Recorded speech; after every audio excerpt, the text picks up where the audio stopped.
मेरे पास ये वेसल है,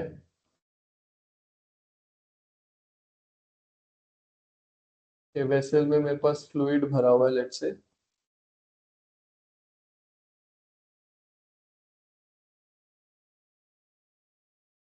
एंड यहाँ पे एक पॉइंट है कहीं मेरे पास, इधर से h डिस्टेंस नीचे।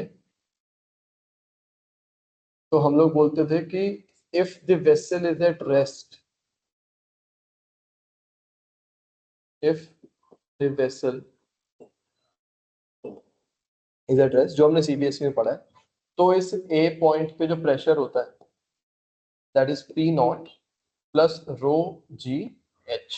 ओके, ऐसे करके फॉर्मूला होता है। बट अभी मैं आपको जो पढ़ाने लगा हूं ना, वो ये है कि if the vessel is moving, पहला point upwards with acceleration let's say A.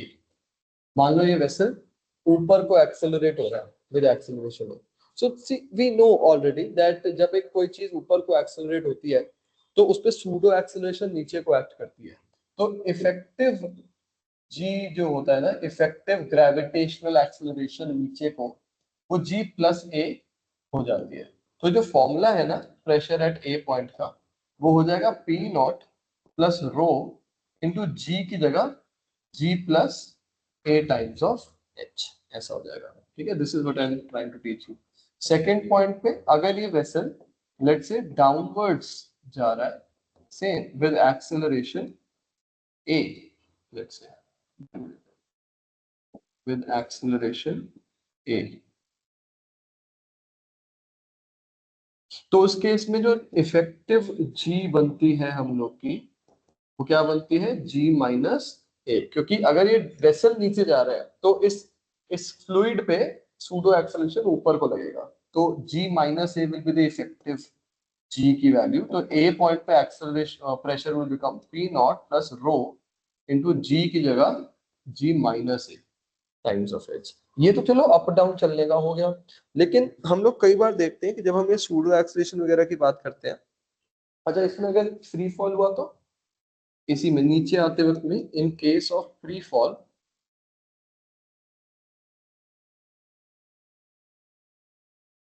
In case of free fall acceleration जो होती है नीचे गिरने की, वो जी जितनी हो जाती है, तो this g minus g will become zero. तो pressure at A point will become P not only, आगे का टर्म ही जीरो हो जाएगा। मतलब जितना एटमॉस्फेरिक प्रेशर है अंदर किसी भी डेप्थ पे हर जगह सेम प्रेशर हो जाएगा। ठीक है, हर पॉइंट पे सेम प्रेशर हो जाएगा, गेज प्रेशर जीरो भी हो जाएगा, यू कैन से। ठीक, तो एनीवेज, लेकिन मैं ये कह रहा था कि अगर इस पे हमारा वेसल हॉरिजॉन्टल डायरेक्शन में एक्सेलरेटेड हो तो क्या होगा। ठीक है, तो is moving horizontally with acceleration a. अब कहानियां थोड़ी डिफरेंट हो, क्योंकि जो जी इफेक्टिव अभी इतने प्यार से निकल रहा था ना, वो अब इतने प्यार से नहीं निकलेगा। अब हमको चीजें बदलनी पड़ेगी थोड़ी सी। तो अगर ये हॉरिजॉन्टली एक्सेलरेटेड है ना, आई शो यू। मान लो इस तरफ को ये वेसल एक्सेलरेटेड है ए से, तो जो लेवल है ना फ्लूइड का, अब वो हॉरिजॉन्टल रहेगा ही नहीं। अगर ये आगे को भागा ना तो इसे पीछे को झटका लगेगा, और पीछे को झटका लगा मतलब फ्लूइड का लेवल ही चेंज होके कुछ ऐसा हो जाएगा। ऑब्वियसली ऐसा नहीं होगा कि अगर ये यहाँ पे था तो यहीं से ऊपर उठ गया, एक्स्ट्रा लिक्विड छोड़ना आ जाएगा। वो सेंटर से इधर से नीचे चला गया होगा और इधर से ऊपर चला गया होगा, मतलब पहले का लेवल ये रहा होगा, तो कि थोड़ा ऊपर भी करना चाहिए। मिड लेवल से चेंज होगा ना, मिड लेवल आई गेस यहाँ है कहीं।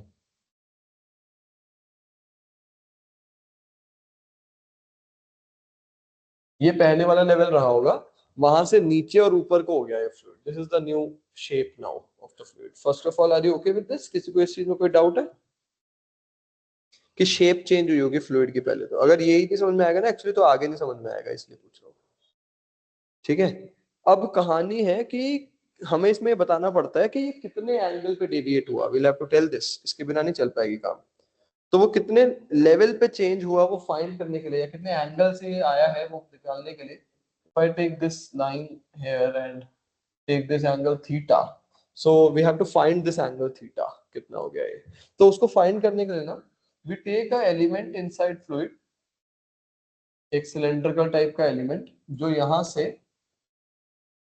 अलग हाइट पे है और यहाँ से ऑब्वियसली अलग हाइट पे। ये आपको ये भी बताएगा कि अभी तक को जो फ्लूइड्स होते थे, चाहे ऊपर नीचे जा रहा है चाहे रेस्ट पे है, तो हम एक पॉइंट लेते थे कि सेम हॉरिजॉन्टल लेवल पे हर जगह प्रेशर सेम है। इन सब सिचुएशंस में ऐसा था। यहाँ पे अगर आप सेम हॉरिजॉन्टल लेवल पे दो पॉइंट्स ले रहे हो ना, तो इसके ऊपर लिक्विड अलग है, इसके ऊपर अलग, तो प्रेशर भी डिफरेंट होने वाला। This is a point two note, basically याद रखने वाली बात है कि जब हॉरिजॉन्टली लिक्विड एक्सेलरेट होगा ना, तो अब सेम लेवल पे प्रेशर सेम नहीं होगा। इन सब सिचुएशंस में सेम लेवल पे प्रेशर सेम ही रहने वाला था। एनीवेज, तो लेट्स से कि भाई ये H2 हाइट है और ये H1 हाइट है, ये A पॉइंट ले लो, ये B पॉइंट ले लो आप, ठीक है। अब कहानी इज, इसको थोड़ा सा पीछे से करते हैं, सेंटर मार्क किया हो ना, यहाँ से कर देता हूँ, बताता हूँ क्या कह रहा हूँ। एक का लेवल तो यहाँ से हो गया कोई नहीं, H1। दूसरे का लेवल में यहाँ, जब मैं कितनी भी लेंथ का ले सकता हूँ, मैं यहाँ से ले लेते हैं, थोड़ा फिगर लेस बनानी पड़ेगी।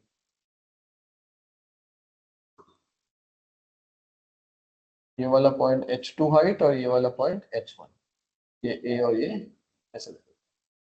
ओके, सो पॉइंट इज, ये चीज अब आगे को एक्सेलरेटेड है, ओके। तो अगर ये आगे को एक्सेलरेटेड है तो इस पे नेट फोर्स जो लग रहा होगा ma, उसकी एक इक्वेशन बना सकते हैं। It will be pressure at B point into area minus pressure at A point into area. ये हो गया इधर से लगने वाला फोर्स और इधर से लगने वाला force. This should be equals to net ma force. तो इसमें से एरिया तो क्रॉस सेक्शन का बाहर आ गया। Pressure at B point is rho g H2 plus P not minus A point पे pressure is rho g H1 plus P not equals mass. Mass को मैं लिखूंगा वॉल्यूम इंटू डेंसिटी और इंटू एक्सेलरेशन। ओके, तो P not और P not कटने के बाद रो जी कॉमन है, तो area into rho into g common, अंदर H2 minus H1 equals, volume की बात करूं अगर मैं इसकी, तो area into thickness. Now thickness is like, ये वाली लेंथ अगर x1 है और ये वाली लेंथ अगर x2, तो area into x2 minus x1। ये वॉल्यूम हो गया, लेंथ इनटू एरिया, और साथ में डेंसिटी और एक्सेलरेशन। तो आई कैन सी रो और ए तो कैंसिल हो रहे हैं, राइट। तो I M left with H2 minus H1 upon x2 minus x1 equals A upon G. X2 minus x1 इधर, G उधर। Oh, what is this? H2 minus H1 is this height, and X2 minus X1 is this height. So this upon this is tan of this angle. मतलब I get tan theta equals A upon G. तो इसको use करके अब हम अंदाजा लगा सकते हैं कि कितने एंगल पे बेंड हुआ होगा लिक्विड, ऐसे शेप चेंज की होगी। तो आप इस फॉर्मूले को डायरेक्ट याद कर सकते हो। You will never need to do this again. Note करो और फॉर्मूला डिराइव करके लिखो। Come on.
Okay, I guess it's done now. We'll be just moving on now.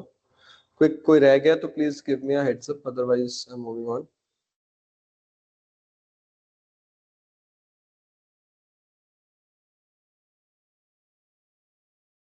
ठीक है.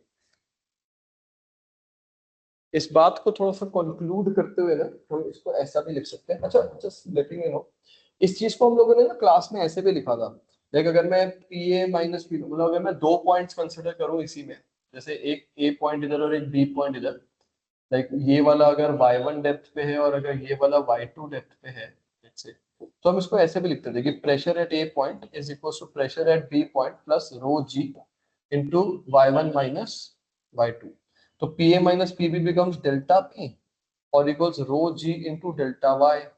तो मैंने इसको डिवाइड करा के ना स्लोप वगैरह निकलवाया था. आप नोट्स अगर आप पढ़ के आए हैं तो हमने देखा होगा कि delta P by delta Y becomes rho into g. मतलब इसका ये मतलब है कि if I move in Y direction ना, ठीक है, तो इफ आई गो डाउन, यानी अगर मैं डेल्टा वाई बढ़ाता हूं तो ये पॉजिटिव क्वांटिटी आने का मतलब है, since this is a positive term, तो इसका मतलब है कि as I increase y, delta P is also positive, means pressure भी बढ़ता है. ठीक है, बट इधर delta P by delta x is zero, मतलब एक्स डायरेक्शन में there is no change in pressure. Okay, तो कहने का मतलब ये हो गया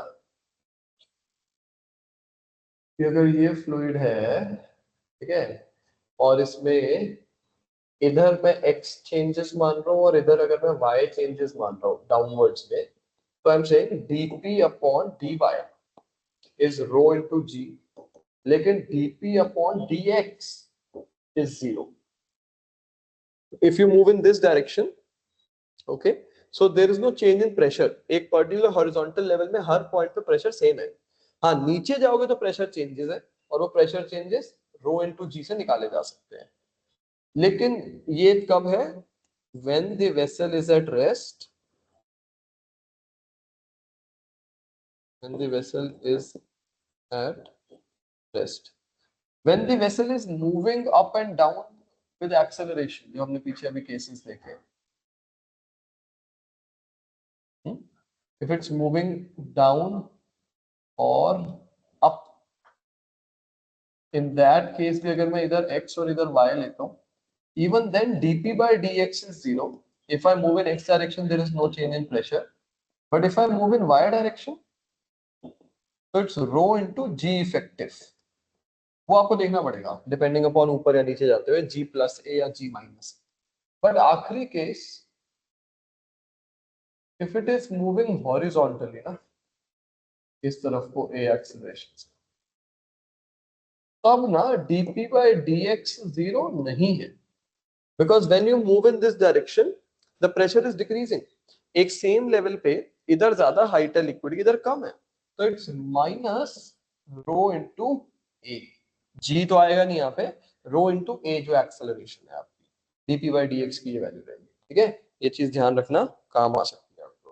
मतलब ऑब्वियसली मैं इसको आगे इलोंगेट कर सकता हूँ, ऐसे अगर मैं dx को नीचे ले जाऊँ तो I will get dp equals minus rho a into dx, and then मैं इंटीग्रेट कर दूं बोथ साइड्स, तो ये प्रेशर डिफरेंस हो गया between any two points and it's minus rho into a into उन्हीं दोनों पॉइंट्स के बीच का डिस्टेंस x के चेंज वाला भी हो गया यहाँ पे. तो you can do this also. मतलब अगर मैं यहाँ पे दो पॉइंट्स कंसिडर करता हूँ, देखो 1.1 और 8.2, इसका अगर डिस्टेंस यहाँ से x1 है और इसका यहाँ से डिस्टेंस अगर x2 है, ठीक है, तो pressure eight 2 point minus pressure at 1 is minus rho into a into x2 minus x1. I can translate this equation like this and then you can use it for solving some numerical.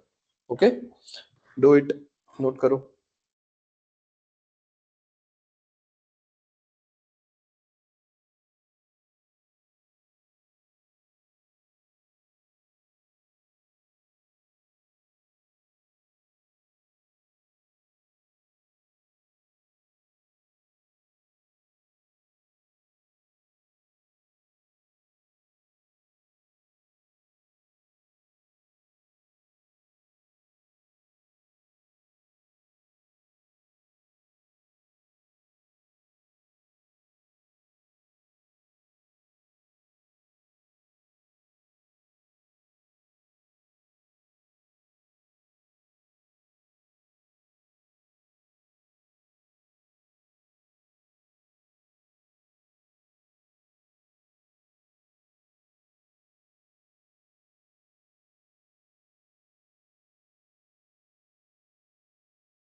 फटाफट करो, कम on.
ठीक है, okay, will move on then.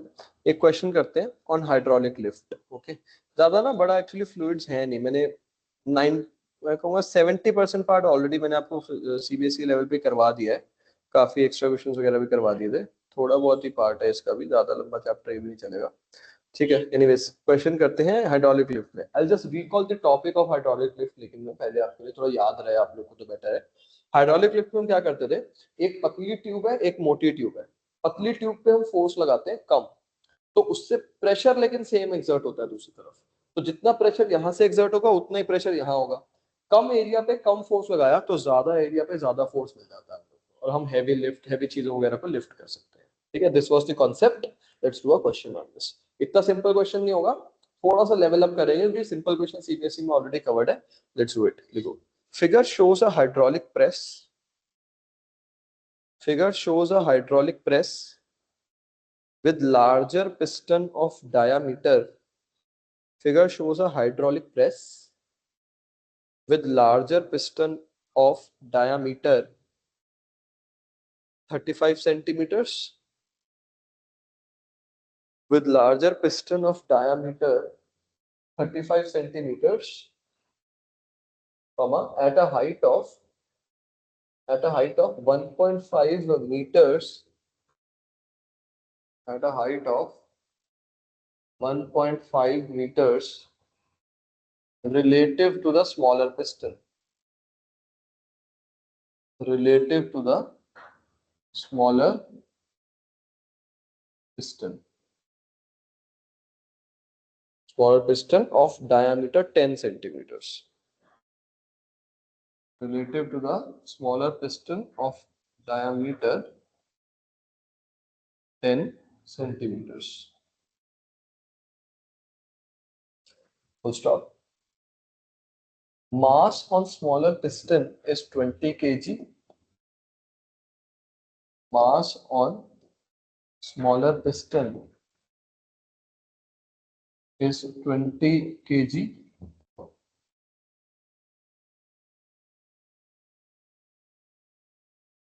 Full stop. What is the force exerted on load?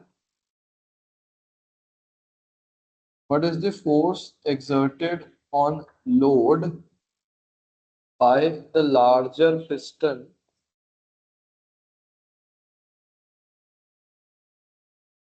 By larger piston, question mark. Density of oil in the press. Density of oil in the press is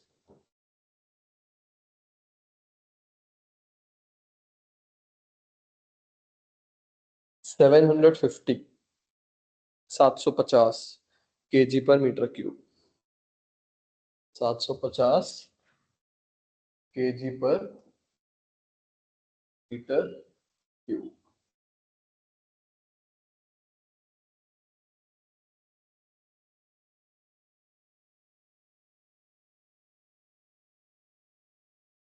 Take G equals 10 meter per second square. Okay, this is the figure given to you.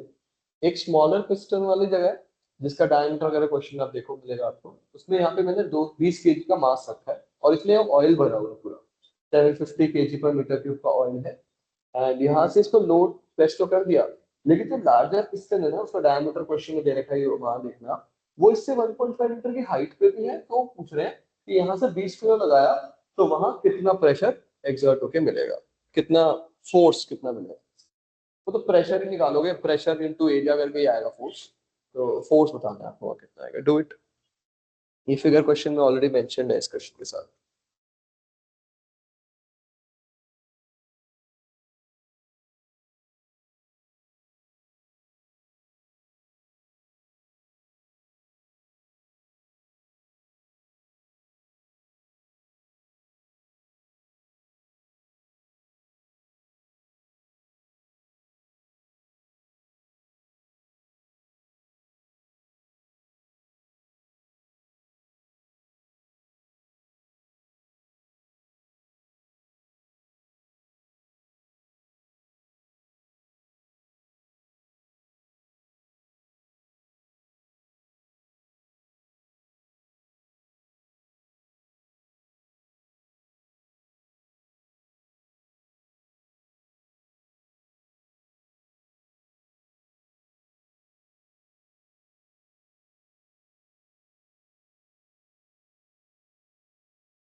हाँ जी, बनी कोई बात? Question solve हुआ?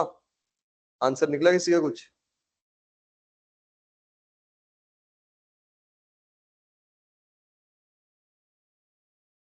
No answer. देखो, condition ये होती है कि इधर से जितना प्रेशर लगाया उधर उतना प्रेशर लगेगा, लेकिन सेम लेवल पे प्रेशर सेम रह सकता है। ए पॉइंट पे जितना प्रेशर है बी पॉइंट पे उतना रह सकता है, पर हमें चाहिए सी पॉइंट पे प्रेशर। एक सेकंड, तो इलेक्शन का चक्कर।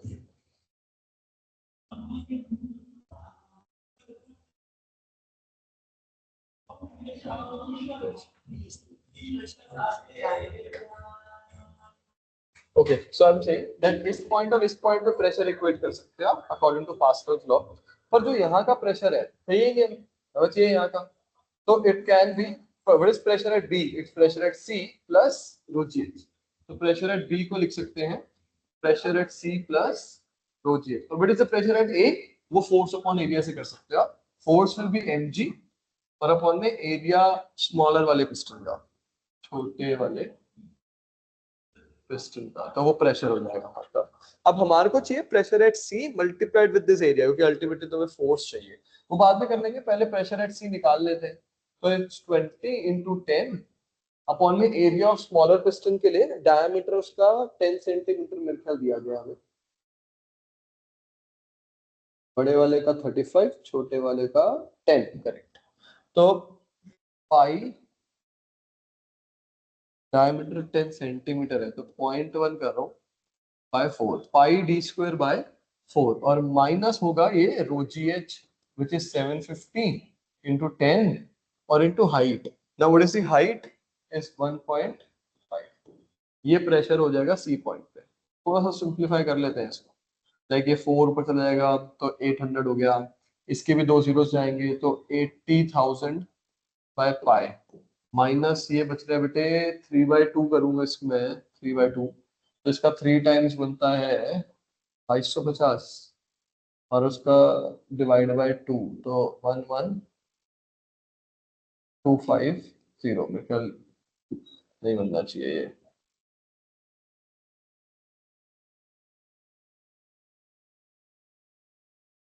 ठीक है ना, ये कैलकुलेशन गड़बड़ ना हो रही हो। 750 multiplied with 1.5, 1125 into 10,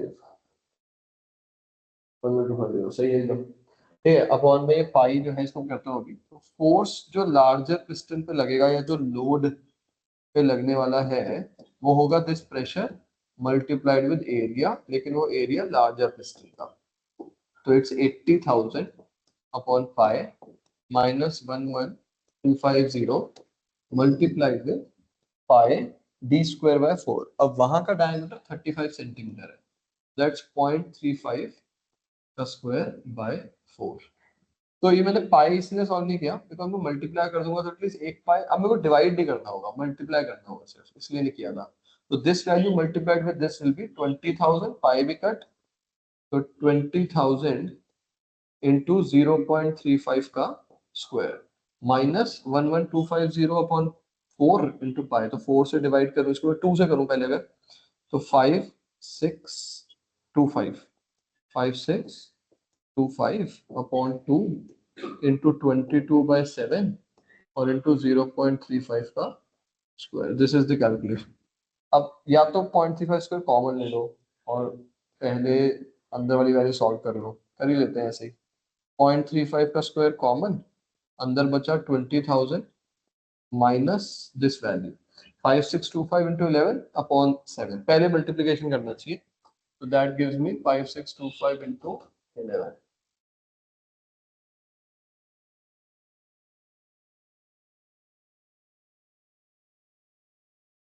61875 divide by 7।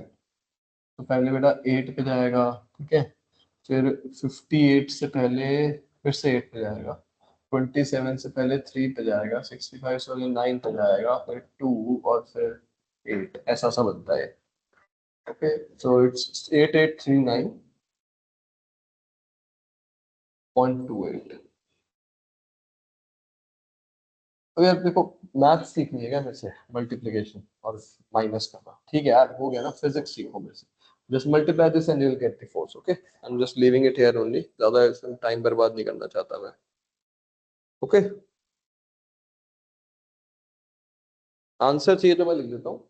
Answer 1367.1 है, 1367.1 न्यूटन में से अगर आपको आंसर चाहिए तो ये है फोर्स।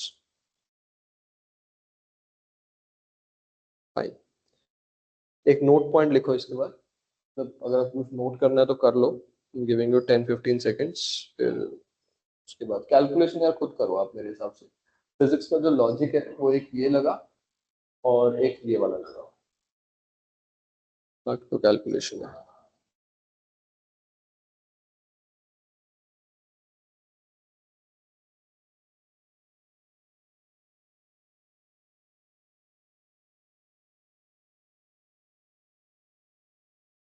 ठीक है, आगे बढ़ते हैं, फिर एक नोट पॉइंट लिखवा रहा था, लिखो। Forces acting on a fluid,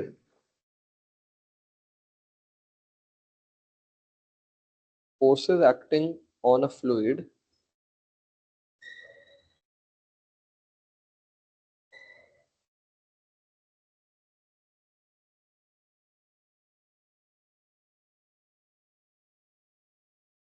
in equilibrium, underline करना प्लीज इक्विलिब्रियम को।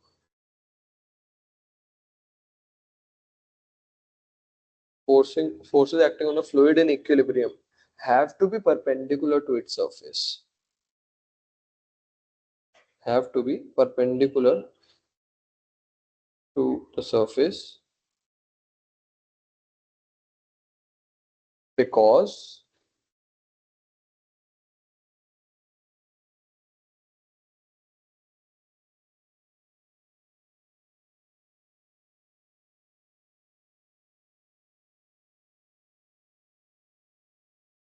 fluids cannot sustain, because fluids cannot sustain shear stress, underline shear stress, because fluids cannot sustain shear stress।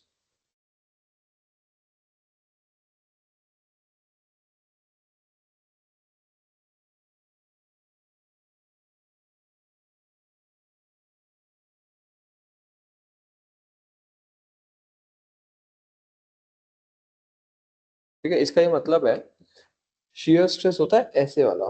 तो अगर फ्लूइड में, एक आइडियल फ्लूइड की बात हो रही है, उसमें अगर इस तरह से फोर्स लगाया जाए ना तो वो बह जाता है, वो कभी भी इक्विलिब्रियम में नहीं रह सकता फिर। तो अगर एक फ्लूइड इक्विलिब्रियम में है तो it's a necessary condition that उस पे हर तरफ फोर्स सरफेस एरिया से परपेंडिकुलर होना चाहिए, बिकॉज अगर परपेंडिकुलर नहीं है, किसी एंगल पे भी है, तो फिर उस फोर्स का कंपोनेंट होगा सरफेस के अलॉन्ग, और सरफेस के अलॉन्ग वाला कंपोनेंट तो शियर स्ट्रेस लगाएगा, और वो फ्लूइड सस्टेन कर नहीं सकते। तो it's a very common point about fluids in equilibrium, कि उनमें फोर्सेस हमेशा सरफेस एरिया से परपेंडिकुलर ही देखेंगे आप। Okay, anyways will do one more question on YouTube now, उसमें भी प्रेशर्स इक्वेट करने वाला ही हिसाब होता है ना, क्योंकि तो एक क्वेश्चन और करते हैं।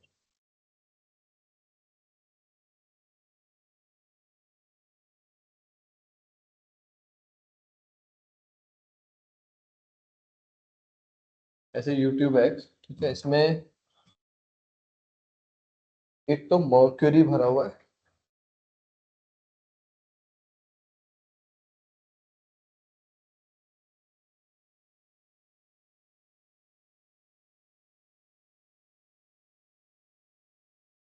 ऐसे ये वाला लिक्विड है मर्क्यूरी। फिर एक कोई रैंडम लिक्विड है,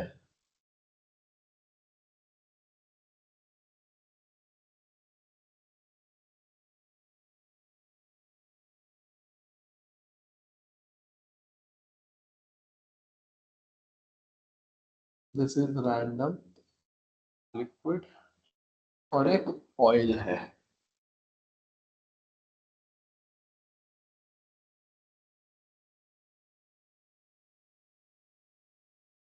ऑयल, आपको ये बताना है कि ऑयल की ये हाइट कितनी है, लिक्विड की ये हाइट दे रखी है, 20 सेंटीमीटर्स। और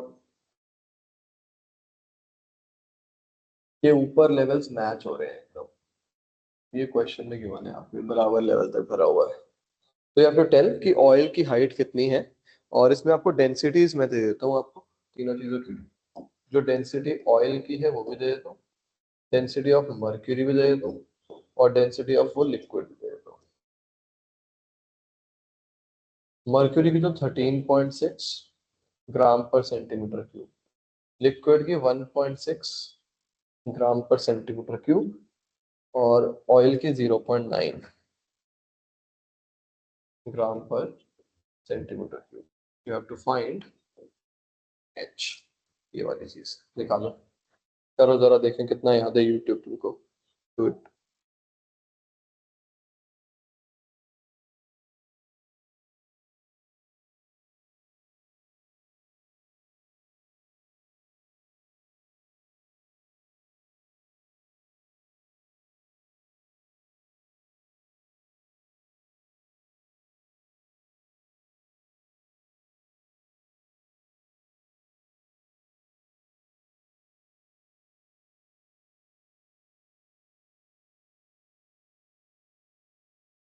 प्रेशर्स ही इक्वेट होंगे, कॉन्सेप्ट तो वही लगेगा।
बनी कोई बात?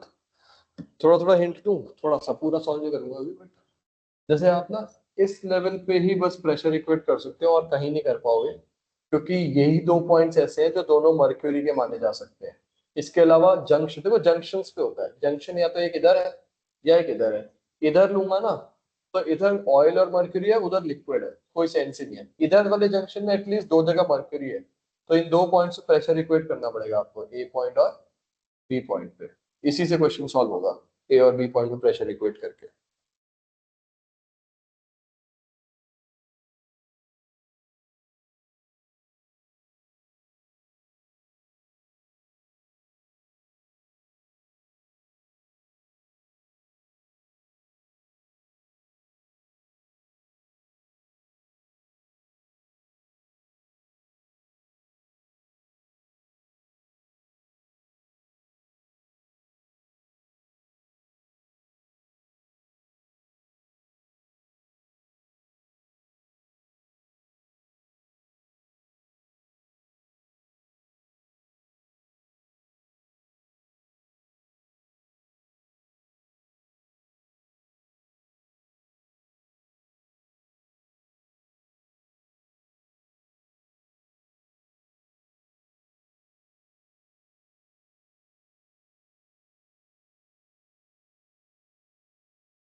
Okay anyways let's see now.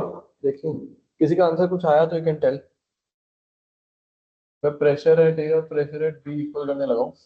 A point पे ऑयल की वजह से प्रेशर है विच इज एक पी नॉट इधर भी है, पी नॉट इधर भी, वो कैंसिल हो जाएगा। इधर ऑयल की वजह से तो rho of oil into g into h plus rho of mercury into g into height of mercury is 20 minus h equals दूसरी तरफ लिक्विड है सिर्फ, तो rho of liquid into g into h which is 20। तो जी पूरी equation से cut रहा है, तो एच हमें निकालना है और रो दे रखे हैं। ये 0.9 H plus 13.6 into 20 minus H equals 1.6 into 20. That's it. So ये 0.9 H plus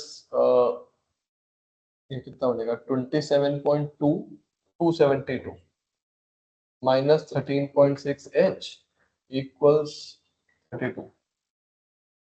So 0.9 H minus this is 12.7 H equals 272 minus 32 is 240. So height is 240 upon 12.7 centimetres. ये जो भी वैल्यू आएगी इसको मैं सॉल्व कर देता हूँ without wasting time. It's 240 divided by 12.7 and that's 18.9 approx 18.89 था, roughly 18.9 सेंटीमीटर्स। तो जो ऑयल है उसकी हाइट 18.9 सेंटीमीटर होगा, ये 20 है वो 18.9 थोड़ा सा कम। ठीक है, ये यूट्यूब टाइप के क्वेश्चन भी हो गए। इसमें एक क्वेश्चन मैं आपको होमवर्क में भी दे रहा हूँ यूट्यूब वाले।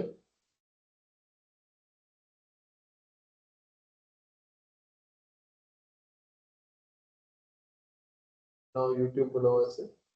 इसमें ना हमारे पास दो ही लिक्विड्स हैं। ऑब्वियसली मैंने आपको उस टाइम पढ़ाया था कि दो लिक्विड्स होंगे ना अगर, तो वो कभी भी सेम हाइट तक नहीं होंगे, वो कभी नहीं हो सकता। तो ये हमारे पास दो लिक्विड्स हैं डिफरेंट।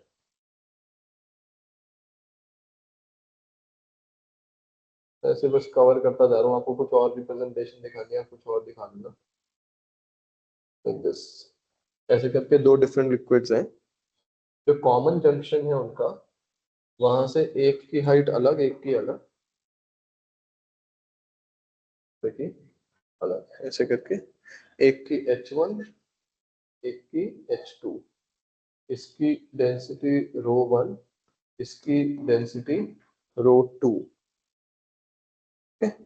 तो आपको H1 और H2 बताने हैं, आपको difference in their Heights given है 9 सेंटीमीटर्स और दोनों लिक्विड्स की डेंसिटी भी गिवन है रो 1 और rho 2। Rho 1 is 1.2 times of rho W and rho 2 is 0.84 times of rho W। ये क्वेश्चन है। रो W इज वाटर की डेंसिटी 1000 होती है, ठीक है। ये क्वेश्चन है H1 और H2 फाइंड करना है आपको। It's a YouTube based question, तो इसके बाद हमारा यूट्यूब का टॉपिक ही ओवर हो जाएगा। नेक्स्ट में आपको अभी और प्रेशर्स और फोर्सेस से ही खेलेंगे वैसे। जो आज हॉरिजॉन्टल एक्सेलरेशन वगैरह बताई थी ना उसके ऊपर ही क्वेश्चंस कराऊंगा नेक्स्ट क्लास में। ये नोट कर लो, दैट्स इट।